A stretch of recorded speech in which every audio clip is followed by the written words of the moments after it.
We've just wrapped up our digital industry panel, and it was a great success. We were joined with key executives from across the industry talking about how 5G is making a difference in manufacturing, leveraging data to create better experiences and to create new forms of value across the manufacturing shop floors and the manufacturing ecosystems.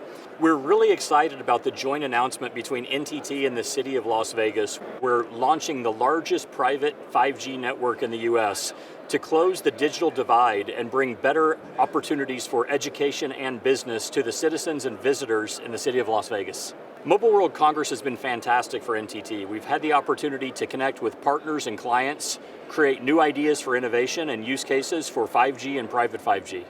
The opportunity with private 5G is limitless. We've had the opportunity to work with clients and partners here at Mobile World Congress to identify new use cases and really think about the art of possible as we reach this tipping point where private 5G becomes in the mainstream.